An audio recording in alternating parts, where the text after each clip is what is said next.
সালামুন আলাইকুম। ওয়ালাইকুম আসসালাম। ভালো আছি, আপনার আলোচনা করেন শুনতেছি। জি, ধন্যবাদ। আচ্ছা ভাই, আমরা তো আজকে উন্মুক্ত আলোচনা রাখছি। আপনি যদি কোনো প্রশ্ন রাখতে চান রাখতে পারেন। আমাকে একটু ক্লিয়ার করেন তো, পল কি নিজে লিখছে এগুলো নাকি অন্য কেউ পলের নামে লিখছে? না, পল নিজেই বলছে এগুলো পলের পুস্তক, এগুলো পল নিজেই লেখছে। পল তো একজন ঐতিহাসিক ব্যক্তিত্ব ভাই। লাজু সাহেব, আমার একটা জানার আর কি সংক্ষেপে, তাওরাত এবং ইনজিল মিলে যে ঈসা আলাইহিস সালামের কাছে যে নাজিল হয়েছিল যে কিতাবটা, এইটাই কি সেই বাইবেল তারা এখন বাইবেল প্রচার করতেছে? रुको जरा सबर करो। এটাকে আমরা আসলে ইনজিল বলতে পারি না। কি কারণে বলতে পারি না দেখেন, আমি গসপেল অফ লুক করেন 1-1-3 দেখেন, এইখানে মাননীয় থিওফিল আমাদের মধ্যে যেসব ঘটনা ঘটেছে তা যারা প্রথম থেকে নিজের চোখে দেখেছেন ও ঈশ্বরের সুখবর প্রচার করেছেন, তারা আমাদের কাছে সবকিছু বর্ণনা দিয়েছেন।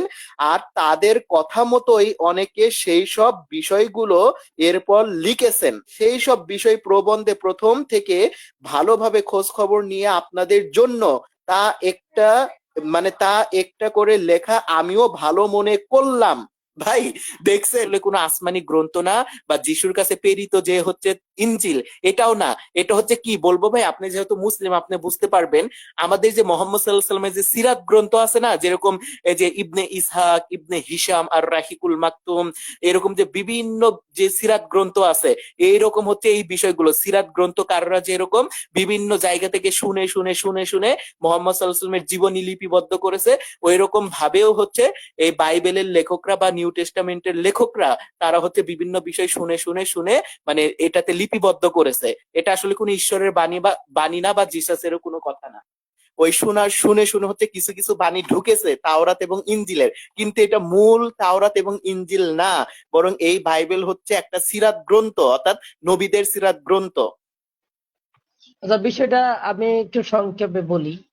আহলে কিতাবদের সাথে আমাদের যেটা মিলবে, আমাদের কিতাব, তা তো আমাদের মানতে কোনো অসুবিধা না, যেটা আল্লাহ বইলেই দিছে।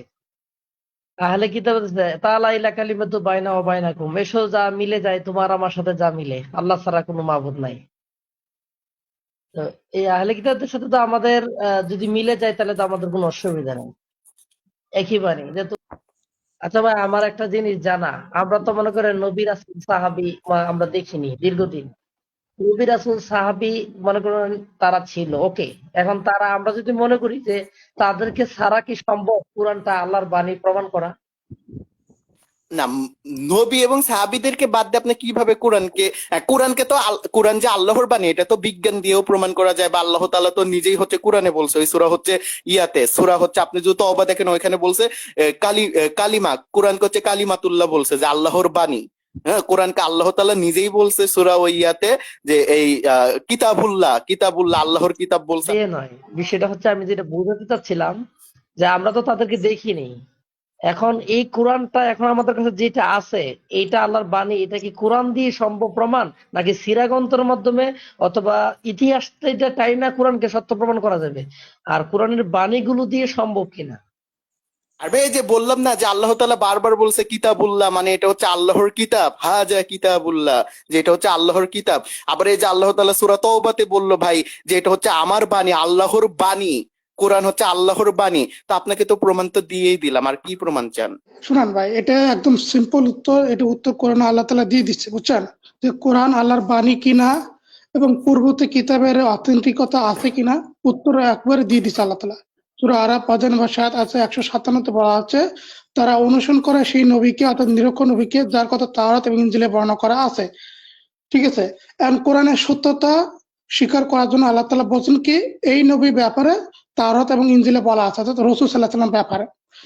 তো আপনি যদি তাওরাত দেখেন, কোরআন যে একমাত্র আল্লাহ তাআলা কিতাব, মানে খ্রিস্টানদের যে বা ইহুদিদের যে মূল সৃষ্টিকর্তা জিহোবা, তার যে কিতাব, এটা সে নিজে স্বীকার করছে বাইবেলের ভিতরে।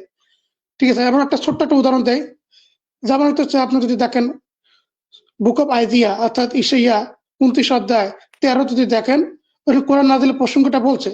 আল্লাহ তাআলা বলতেছে যে এই কোরআন হচ্ছে সেই গুটানো কিতাব, একটা ভাববাদীকে দেওয়া হলো, তাকে দিয়ে বলা হলো যেটা পড়ো। সে বললো আমি পড়তে জানি না। তাকে আবার বলা হলো যে পড়ো, সে বলে যে আমি কিভাবে পড়তে হয় সেটাও জানি না। তো তারপরে তাকে বলা হলো তুমি তুমি এবার পড়ো। ঠিক একই কথা, এটা হচ্ছে সূরা আলাক নাযিলের ঘটনা।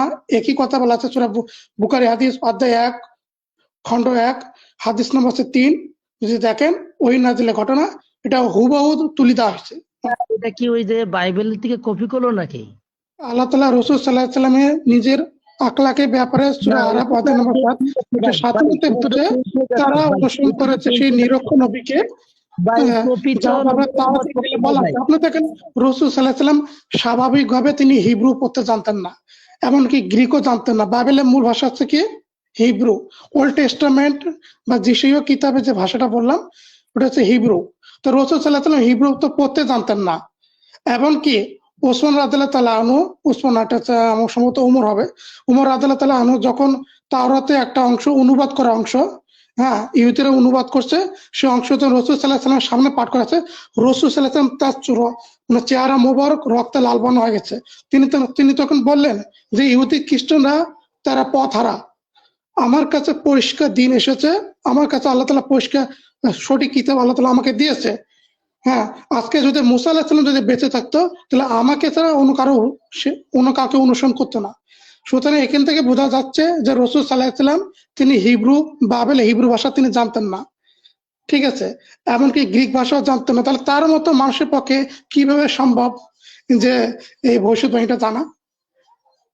না, আমার সুতরাং কোশ্চেনটা এটাই প্রমাণ করছে এটা হচ্ছে কোরআনের মুজিজা, এটা হচ্ছে কোরআন যে আল্লাহর কিতাব, এটা হচ্ছে মানে বাইবেলের দ্বারা কোরআন দ্বারা একটা মুজিজা হিসেবে প্রমাণিত হইলো।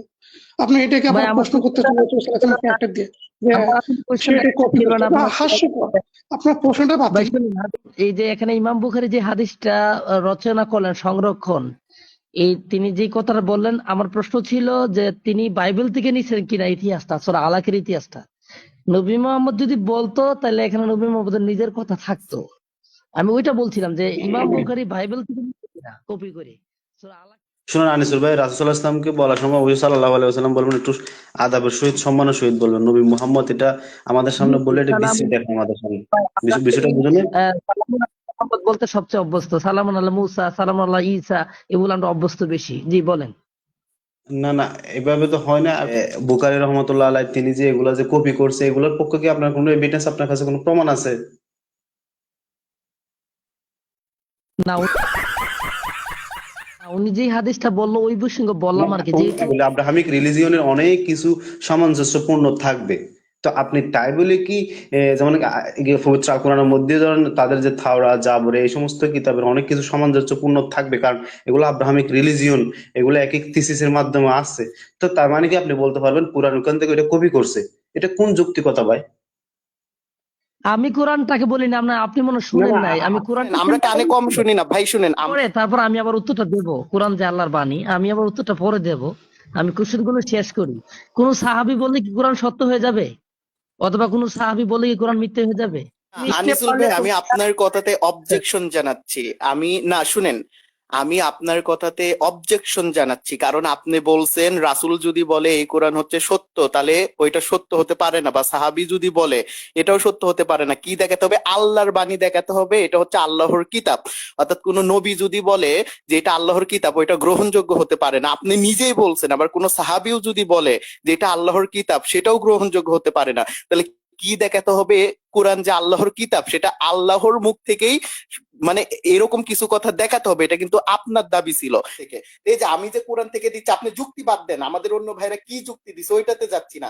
আমি যে কোরআনের আয়াতগুলো যে পাঠ করতেছি, মানে এতে কি আপনার মানে যথেষ্ট মনে হচ্ছে না? যদি যথেষ্ট মনে না হয় তাহলে আপনি বলবেন, আমরা সুযোগ দিব। আর যদি মনে হয় তাহলে আপনাকে থামতে হবে ভাই। না, আপনার উত্তর আমার জন্য যথেষ্ট হয়নি, আরো লাগবে। क्या देखना पड़ रहा है? अच्छा है मैं अंधा हूँ। কোরআন যে আল্লাহর বাণী, এটার পক্ষে যদি 100টা রেফারেন্স থাকে, 100টা কোরআনের আয়াত থাকে, আমার 100টাই দেখাতে হবে। যদি না দেখাইতে পারি 3-4টা বা 5-6টা দেখালে এটা পূর্ণাঙ্গ হবে না। হ্যাঁ, এটাকে দর্শনের ভাষাতে বলে হচ্ছে অজ্ঞতার প্রযুক্তি। মানে খ্রিস্টান যে একজন নবী,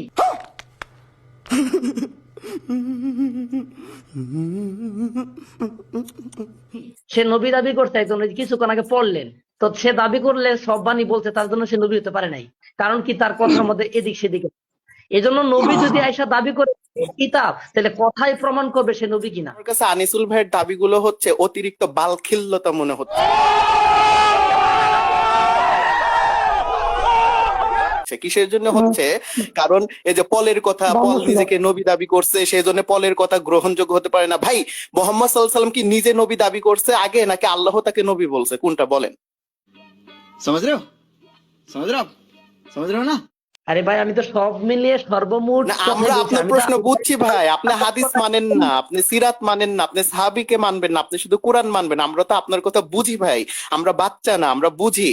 হ্যাঁ, তো আপনি ওই পলের আমি তো কথাই যে টানলেন, আপনি পলের কথা বললেন, পল নিজেকে নবী দাবি করছে, কিন্তু ঈশ্বর তাকে নবী বলেনি। মোহাম্মদ সাল্লাল্লাহু আলাইহি ওয়াসাল্লামকে এরকম যে সে নিজেকে নবী দাবি করছে হাদিসে, কিন্তু কোরআনে তাকে নবী বলা হয়নি বা রাসূল বলা হয়নি, এইরকম কি কিছু বলেন?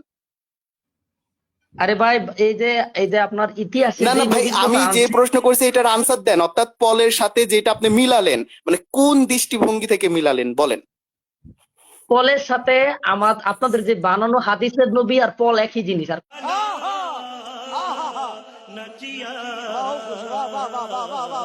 কোরআনের যে মোহাম্মদ সাল্লাল্লাহু আলাইহি সাল্লাম, উনি হচ্ছে আল্লাহর রাসূল, উনি হচ্ছে স্ট্যান্ডার্ড, বুঝতে পারছেন? আর আচ্ছা, এই আপনারা যে লোকরে বের পলের করেন মতো তো, এই লোকরে বের করেন। এই লোক হচ্ছে একটা স্টপিক, মানে কথা বলে কোনো সম্মান নাই কারোর প্রতি।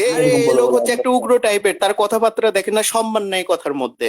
অন্যটা সূরা বলছে আল্লাহ তাআলা রাসূলের প্রতি তোমরা দরুদ বর্ষণ করো। এটা কোরআনের আয়াত, যে এখানে রাসূল সাল্লাল্লাহু আলাইহি সাল্লামকে তার মুহাম্মদ সাল্লাল্লাহু আলাইহি সাল্লামের নামের পিছনে সাল্লাল্লাহু আলাইহি সাল্লাম বলতে হবে। কোরআনের আদব, কোরআনে শিক্ষা দিচ্ছে যে তোমরা তোমাদের নবীর জন্য দরুদ পাঠ করো। সে সাল্লাল্লাহু আলাইহি সাল্লাম নাকি বলতে পারছে না, সে এখনো ব্যঙ্গ করছে না। তাহলে কোরআন যেগুলো আছে এর কোরআনও মানে না।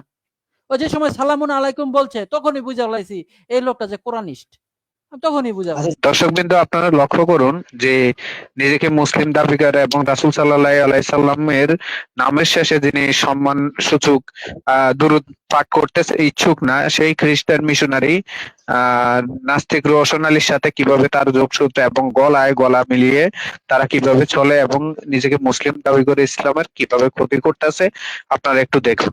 এই হলো সেই আনিসুর। এটা জি জি, আনিসুর। এই হলো আনিসুর আর এটাকে রওশন আলী। আচ্ছা, তো বন্ধুরা এই যে বয়স্ক লোকটা যেটা, উনি হচ্ছে রওশন আলী। কিন্তু হিন্দু না? এই হলো নাস্তিক। রোশন আলী হচ্ছে হিন্দু, কিন্তু মুসলিম নাম নিয়ে জি ভণ্ডামি জি, করে।